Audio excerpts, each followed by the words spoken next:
आप सूरदास सूरदास पाठ में अभी तक 2 पद अध्ययन कर चुके हैं। आज तीसरे पद से इसकी शुरुआत करेंगे। आज प्रस्तुत पद्यांश हमारी पाठ्य पुस्तक हिंदी काव्य से संकलित सूर सागर महाकाव्य संग्रह के पद नामक शीर्षक से लिया गया है, जिसके रचयिता भक्ति काल के महाकवि पंडित सूरदास जी हैं। प्रस्तुत पद्यांश में सूरदास जी ने आज श्री कृष्ण के बचपन का बड़ा ही सुंदर दृश्य चित्रण किया है। प्रस्तुत पद्यांश में उस समय का वर्णन है जब बालक वात्सल्य में रहते हैं। सूरदास जी वर्णन करते हुए कहते हैं, पद है उनकी लाइनें हैं कि लिखत कान गुटुरवन आवत मन मय कनक नंद के आंगन भीम पकड़े को धावत। किलकत कान घुटुरवन आवत, किलकत माने किलकारी मारते हुए, किलकारी मारते हुए घुटनों के बल श्री कृष्ण चले आ रहे हैं। मणिमय, मणिमय माने होता है मणियों से युक्त, मणियों से युक्त। कनक, कनक माने होता है सोना। मणिमय कनक नंद के आंगन, बाबा नंद के उस ब्रज की पावन धरती पर बाबा नंद के आंगन में घुटनों के बल किलकारी मारते हुए श्री कृष्ण दौड़ते हुए चले आ रहे हैं। और वह बाबा नंद का जो आंगन है सोने और मणियों से स्वर्ण जड़ित है, चारों तरफ बिल्कुल चमक है। और बालक कृष्ण जब उस मणियों में अपनी परछाई को देखते हैं तो बड़े ही आनंदित होते हैं। कबहु निरख हरे आप छाह को करिसो पकड़न चाहत। कभी, कबहु निरख, कबहु माने कभी, निरख माने देखना। कभी अपनी ही छाया को देखते हैं बालक कृष्ण, और छाया देखने के पश्चात करिसो पकड़न, कर माने होता है हाथ, वह अपने हाथों से उस बिंब को, परछाई को अपनी पकड़ना चाहते हैं। क्योंकि बालक जो बच्चा होता है अबोध होता है, वो सोचता है मेरे जैसा कोई चित्र, मेरी जैसी और छाया कोई अन्य बच्चा चल रहा है, इसलिए अपनी ही छाया के आनंदमय बना देने वाली चित्र अर्थात बिंब को अपने हाथों से पकड़ने की चेष्टा करते हैं। किलक हसत राजत द्वय दतिया पुन पुन ती अवगाहत। किलक, जिस समय किलकारी मारते हैं बालक कृष्ण, उनके आगे के जो दांत हैं मोती जैसे चमकने वाले दुधिया दांत अत्यंत सुशोभित होने लगते हैं। और वो बार बार उसे, अवगाहत माने होता है दिखाना, वो बार बार मां यशोदा दूर बैठी हुई हैं और बार बार मां चित्र को आकर्षित करके बार बार अपनी तरफ दिखाते हैं। उस समय मणियों से, उस स्वर्ण और मणियों से युक्त छाया में दिखती हुई हंसने वाली जो मुद्रा होती है अत्यंत शोभायमान होती है। कनक भूमि पर कर पग छाया या उपमायक राजत। राजत माने होता है सुशोभित होना। कनक माने सोना। कनक भूमि पर कर पग छाया, कर माने हाथ, पग माने छाया। श्री कृष्ण के उस ब्रज की पावन धरती पर बाबा के सोने और मणियों से युक्त उस आंगन में जहां जहां हाथ और पैर पड़ता है, उसको देखकर मन में यह एक उपमा, एक राजत, मन में यह एक उपमान प्रस्तुत होता है। प्रस्तुत क्या होता है कि करि करि प्रतिपद प्रतिमन वसुधा कमल बैठ की साजत। उस प्रत्येक हाथ पर, उनके पैरों पर, उनके हाथों पे, कमलवत हाथों पर ऐसे लगता है वसुधा, वस्तु माने होता है पृथ्वी जी, जैसे पृथ्वी मां वसुंधरा ने उनके प्रत्येक मड़ियों में बैठने के लिए बिल्कुल फूलों का आसन सजा दिया हो। और दूर बैठी हुई मां यशोदा इस सारे वर्णन को देख रही हैं। सूरदास जी कहते हैं, बाल बाली दशा सुख निरख न सोदा, पौने पौने नांद बोलावत। ऐसे बाल लीलाओं के सौंदर्य से मुग्ध होकर के मां यशोदा बैठे हुए नंद बाबा को बुला रहे हैं, बाबा नंद आ जाओ, अपने लाल का इस समय आकर्षण तो देखो, दृश्य तो देखो। और अचरा तरले ढाक सूर्य के, प्रभु को दूध पियावत। मां यशोदा अपने छोटे से बच्चे बालक कृष्ण को अपनी गोद में लेकर सूर्य के स्वामी श्री कृष्ण को दूध पिलाती है। प्रस्तुत पद्यांश काव्य के सौंदर्य, प्रस्तुत पद्यांश में मां यशोदा ने के द्वारा जो दृश्य को चित्रण किया है, सूरदास जी ने बड़े सुंदर शब्दों में अपने अभिव्यक्ति दिया है। वात्सल रस का आकर्षक चित्रण किया है। भाषा ब्रज शैली जो है मुक्तक वर्णात्मक शैली, दृश्यात्मक दृश्यों के साथ प्रस्तुति किया जा सकता है।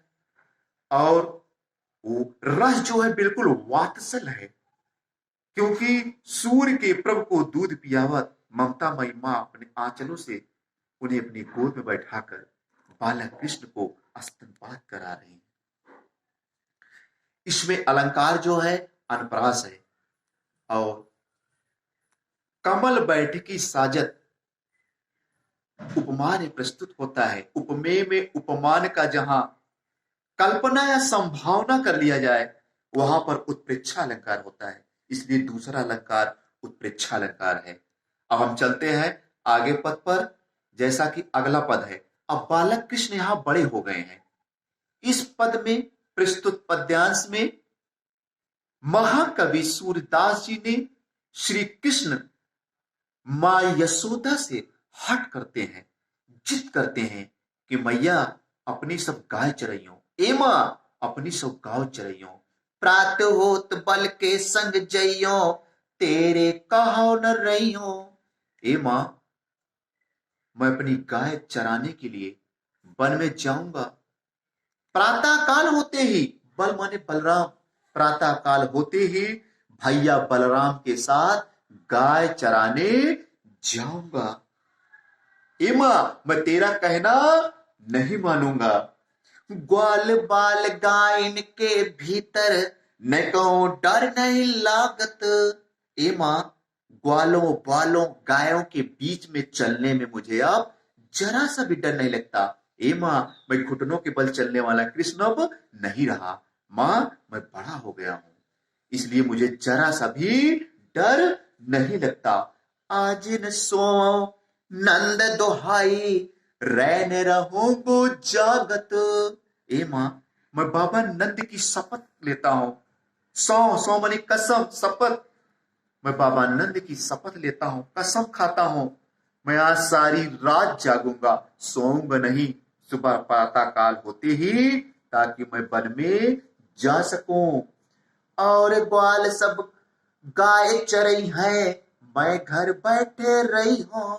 ए मां सारे ग्वाल बाल जा करके जंगल वन में गाय चराएं और मैं बैठा रहूं, ये मन कैसे हो सकता है। सारे ग्वाल बाल जाके अपना मन बहलाएं और मैं घर पर बैठा रहूं, ये कैसे हो सकता है। सूर श्याम तुम सोयु रहो, अब प्रात जान मैं दे हूं। सूरदास जी मां यशोदा की भावनाओं को व्यक्त करते हुए कहती हैं कि मां यशोदा ने आश्वासन दिया कि ए मेरे लाल सो जाओ मेरे बेटे, सुबह प्रातः काल होते ही मैं तुम्हें जंगल में गाय चराने के लिए अवश्य भेजूंगी। तब श्री कृष्ण सोए। मां का आश्वासन पाने के बाद बालक कृष्ण सो जाते हैं। प्रस्तुत पद्यांश में बालक के हट का बड़े ही मनमोहक चित्रण किया है। भाषा ब्रज, शैली मुक्तक, रस जो है वात्सल रस है। एक बेटा अपनी माँ से याचना कर रहा है, जिद कर रहा है कि माँ मुझे जंगल में जाने दो। अलंकार अनप्रास। अब हम अगले पद पे चलते हैं, जिसमें बालक कृष्ण गाय चराने के पश्चात, गौ चारण के पश्चात जब आते हैं तो उन्हें वहां पर बहुत परेशानियां होती हैं। तो अपनी परेशानियों को मां यशोदा से ग्वाल बाल सबकी शिकायत कर रहे हैं कि मैया हाउ न चरियोगा। अरे मैया, ब्रज भाषा है, हाउ माने मैं, ए मां मैं गाय चराने नहीं जाऊंगा।